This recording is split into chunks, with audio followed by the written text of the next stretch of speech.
Avez-vous déjà imaginé ce que cela ferait d'avoir une crise cardiaque et de se retrouver complètement seul, sans personne pour vous aider? C'est une pensée effrayante, mais c'est quelque chose qui peut arriver à tout moment et à n'importe qui. Ce que vous faites dans les premières minutes peut faire la différence entre la vie et la mort. Croyez-moi, de nombreuses personnes ne sont pas préparées à agir dans cette situation critique. C'est pourquoi je vais aujourd'hui partager avec vous les 5 choses essentielles que vous devez savoir pour survivre seul à une crise cardiaque. De plus, je vais vous mettre en garde contre une chose que vous ne devez jamais faire dans ces moments-là, car cela pourrait aggraver la situation. Il s'agit d'informations qui pourraient vous sauver la vie ou celle d'un être cher. Restez donc avec moi jusqu'à la fin et découvrez comment vous protéger dans un moment aussi crucial. Commençons dès maintenant, car c'est une leçon que vous ne pouvez pas remettre à plus tard, astérisque. Imaginez la situation suivante, vous êtes seul, peut-être chez vous ou en train de travailler tard au bureau. La soirée est calme, il ne se passe rien d'étrange. Mais soudain, une sensation étrange apparaît dans votre poitrine. Vous pensez d'abord qu'il s'agit simplement de fatigue ou de stress, mais la gêne commence à s'aggraver. Une forte douleur commence à irradier le long de votre bras gauche et dans votre cou. De la sueur apparaît sur votre front et vous ressentez un frisson dans l'estomac. Vous avez du mal à respirer, votre poitrine se serre et votre cœur s'emballe. Vous réalisez alors qu'il s'agit d'une crise cardiaque et qu'il n'y a personne pour vous aider. Que feriez-vous dans une telle situation? Chaque seconde compte, et ce que vous faites peut faire la différence entre vivre et ne pas vivre. Savoir reconnaître une crise cardiaque et en comprendre les signes peut sauver des vies, y compris la vôtre. Une crise cardiaque, également appelée infarctus du myocarde, survient lorsque le sang ne parvient plus au cœur, généralement à cause d'un caillot dans l'une des artères coronaires. Privé de sang riche en oxygène, le muscle cardiaque commence à subir des dommages qui s'aggravent à chaque minute. C'est pourquoi il est essentiel d'agir rapidement. Mais comment identifier ce problème grave, surtout si vous êtes seul? Parlons-en maintenant. Vous connaissez ces signaux que votre corps vous envoie lorsque quelque chose ne va pas? Dans le cas d'une crise cardiaque, il y a 7 signes importants que vous devez reconnaître. Parlons-en d'une manière facile à comprendre. Le premier signe est une transpiration intense, mais pas la transpiration habituelle due à la chaleur ou à l'effort physique. Il s'agit d'une transpiration froide et collante qui vous laisse humide et même tremblant, comme si vous étiez gelé à l'intérieur. Cela est dû au fait que le corps libère de l'adrénaline pendant la crise, ce qui entraîne une contraction des vaisseaux sanguins. Dans ce cas, le cœur appelle à l'aide. Un autre signe que l'on n'associe pas toujours à une crise cardiaque est la nausée ou les vomissements. Ces symptômes sont plus fréquents lorsque l'infarctus touche la partie inférieure du cœur, près du diaphragme. Les femmes confondent souvent ce symptôme avec une maladie virale ou une mauvaise digestion, ce qui peut retarder la demande d'aide. Dans le cas des diabétiques, où la douleur thoracique peut ne pas se manifester, les nausées peuvent être le principal signe d'alerte. Il s'agit donc d'un élément à surveiller. Vous est-il déjà arrivé d'avoir des vertiges ou de vous évanouir sans crier gare? C'est également un signe qu'il ne faut pas ignorer. Il peut s'agir d'une chute de pression ou d'un rythme cardiaque incontrôlé. Cela semble bénin, mais il peut s'agir d'un avertissement sérieux de votre cœur qui demande de l'aide. Et le bras? Une douleur, une lourdeur ou une gêne dans l'un de vos bras, en particulier le gauche, est un autre signe important. Le cœur ne fonctionne pas correctement et envoie ces signaux pour vous faire savoir que quelque chose ne va pas. Lorsque le corps émet ces signaux, il est essentiel d'y prêter attention et d'agir rapidement. Cela pourrait sauver une vie, peut-être même la vôtre. Allons-y. Lorsque votre cœur ne va pas bien, il vous donne des avertissements et il est important de savoir reconnaître ces signaux, d'autant plus qu'ils peuvent se manifester de différentes manières. Tout d'abord, parlons de la douleur. Normalement, vous ressentez une gêne du côté gauche, mais la douleur peut apparaître dans le bras droit, dans les 2 bras ou même dans les mains. Cela est dû au fait que le cerveau s'embrouille avec les signaux envoyés par le cœur et finit par envoyer la douleur à d'autres parties du corps. Un autre signe est l'essoufflement, cette sensation d'étouffement ou de difficulté à respirer. Cela peut se produire même en l'absence de douleur thoracique, car le cœur ne pompe pas correctement le sang et du liquide peut s'accumuler dans les poumons. Vous est-il déjà arrivé d'être tellement anxieux que vous avez l'impression que quelque chose de terrible est sur le point de se produire? Cela peut aussi être un signe. Lors d'une crise cardiaque, le corps libère de l'adrénaline, ce qui donne un sentiment de panique ou l'impression que quelque chose de très grave est en train de se produire. Et le symptôme le plus important et le plus courant, la douleur thoracique. Imaginez un poids énorme écrasant le centre de votre poitrine, comme si un éléphant y était assis.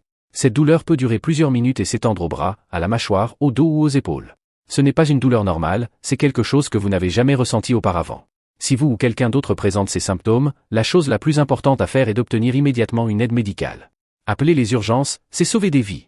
Imaginez que vous ou l'un de vos proches soyez victime d'une crise cardiaque. La chose la plus importante à retenir est la suivante, le temps est compté. Chaque seconde compte, car plus le cœur reste longtemps sans traitement approprié, plus les dommages sont importants. Dans ce cas, appelez immédiatement le numéro d'urgence local, comme le 192 au Brésil, ou demandez à quelqu'un de vous emmener à l'hôpital dès que possible. Mais voici un avertissement important, n'essayez pas de conduire vous-même. Pourquoi? Parce que l'effort de conduire, couplé au risque de perdre connaissance à cause d'une chute de pression ou d'un problème de rythme cardiaque, peut être très dangereux. Vous mettez non seulement votre vie en danger, mais aussi celle des autres usagers de la route. En attendant l'arrivée d'une ambulance ou des secours, vous pouvez faire quelques gestes pour aider votre corps à faire face. Tout d'abord, restez calme. Je sais, c'est plus facile à dire qu'à faire, mais le désespoir ne fera qu'accélérer les battements de votre cœur et nécessitera plus d'oxygène, ce qui peut aggraver la situation. Respirez lentement et de manière contrôlée. Chaque petite attitude à ce moment-là fait la différence et peut vous sauver la vie. Si vous êtes victime d'une crise cardiaque, voici quelques conseils simples et importants qui peuvent vous aider en attendant les secours. Tout d'abord, respirez calmement. Inspirez profondément par le nez et expirez lentement par la bouche. Cela permet à l'oxygène de circuler dans le corps et empêche le stress et l'adrénaline de s'accumuler. Trouvez ensuite une position confortable. Asseyez-vous ou allongez-vous en soutenant votre dos et en levant légèrement la tête. Cela permet de soulager votre cœur et d'éviter les chutes en cas d'évanouissement. Évitez tout effort physique. Plus vous bougez, plus votre cœur doit travailler et il est déjà surchargé. Si vous êtes seul, déverrouillez la porte pour que les sauveteurs puissent entrer facilement. Et si vous avez des animaux domestiques, mettez-les dans une autre pièce pour éviter qu'ils ne soient distraits pendant l'office. Un conseil qui peut faire toute la différence, mâchez de l'aspirine si vous en avez à portée de main.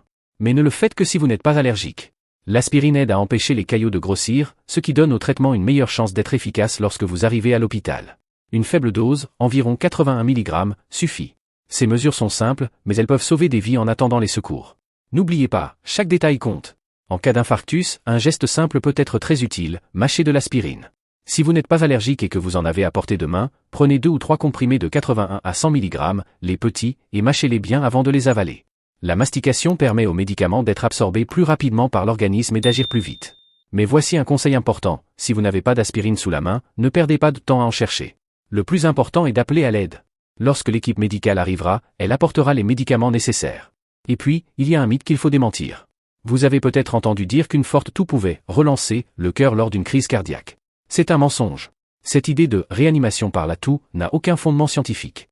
La toux peut aider dans certains cas spécifiques de troubles du rythme cardiaque, mais elle ne fonctionne pas en cas d'infarctus, car le problème principal est une artère bouchée, et non un rythme cardiaque irrégulier. Au lieu de gaspiller de l'énergie, il est donc préférable de se concentrer sur le fait de rester calme, d'économiser ses forces et d'attendre l'aide d'un professionnel. N'oubliez pas que chaque minute compte. Si vous disposez d'un médicament appelé nitroglycérine contre les douleurs thoraciques, ne l'utilisez que si votre médecin vous l'a déjà prescrit et expliqué comment le prendre. Ce médicament aide à ouvrir les vaisseaux sanguins, ce qui soulage temporairement la douleur, mais il n'empêche pas la crise cardiaque de s'aggraver. Un détail important, si vous avez utilisé un médicament contre les troubles de l'érection tels que le Viagra, la prise de nitroglycérine peut provoquer une chute de pression dangereuse. Ne prenez donc jamais de médicaments de votre propre chef lors d'une crise cardiaque sans l'avis d'un médecin. Et si vous êtes proche d'une personne en train de faire une crise cardiaque, que faire ?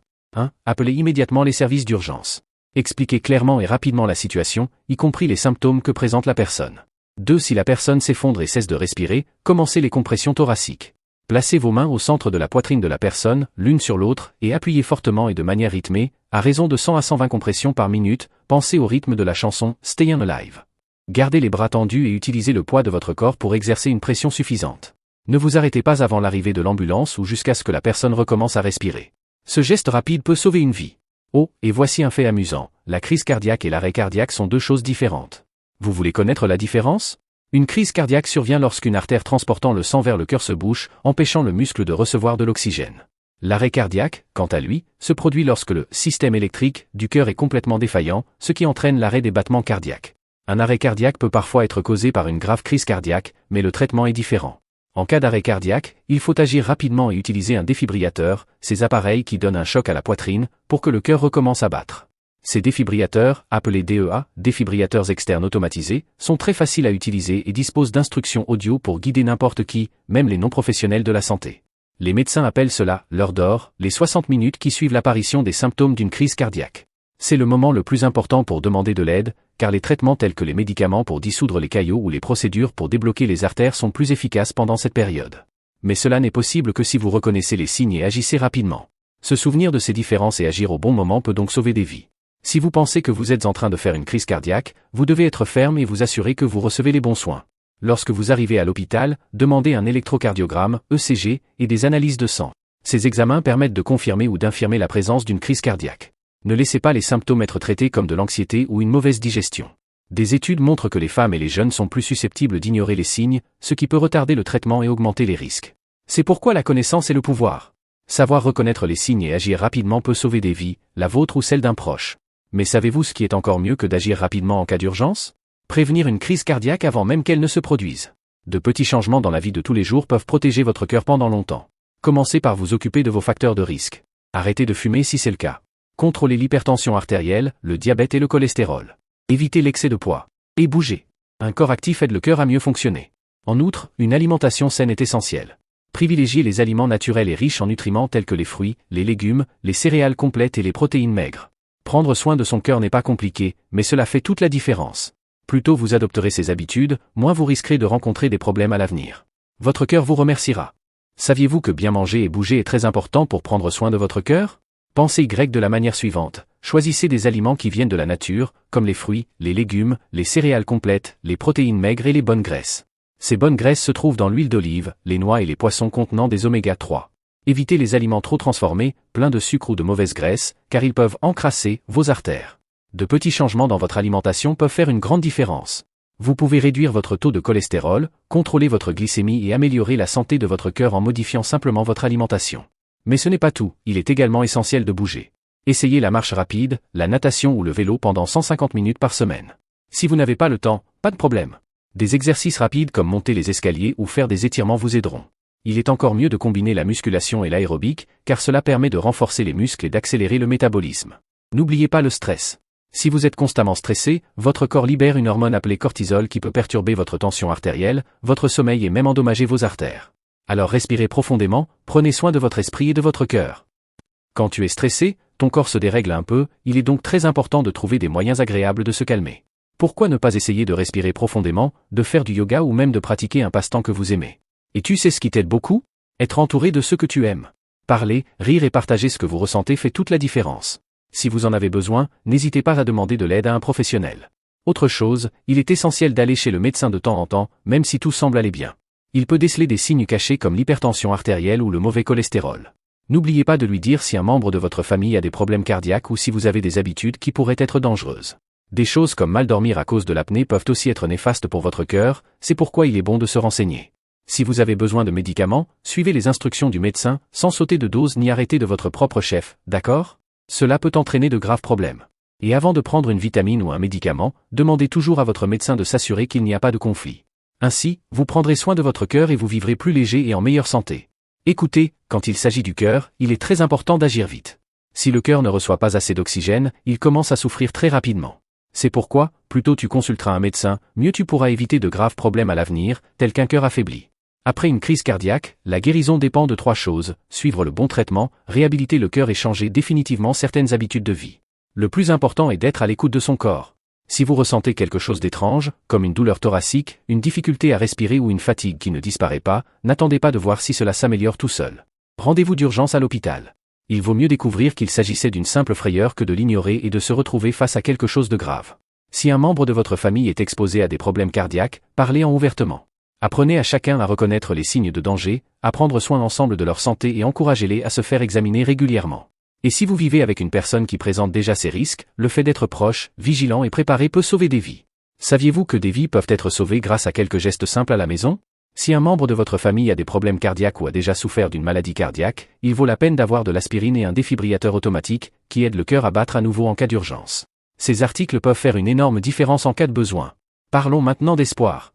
Bien que les maladies cardiaques soient très courantes, la médecine est de plus en plus avancée. Aujourd'hui, nous disposons de traitements incroyables, tels que des procédures qui ne nécessitent même pas d'intervention chirurgicale majeure et des médicaments qui aident à prévenir de nouveaux problèmes. En combinant ces outils puissants avec des habitudes saines, vous pouvez réduire considérablement vos risques et inciter d'autres personnes à prendre davantage soin d'elles-mêmes. Le secret est simple, se préparer, connaître les signes avant-coureurs, agir rapidement et prendre soin de son cœur au quotidien. Partager ces informations avec d'autres peut littéralement sauver des vies. N'oubliez pas que votre cœur est comme le moteur de votre corps, si vous en prenez soin, il vous mènera loin dans la vie.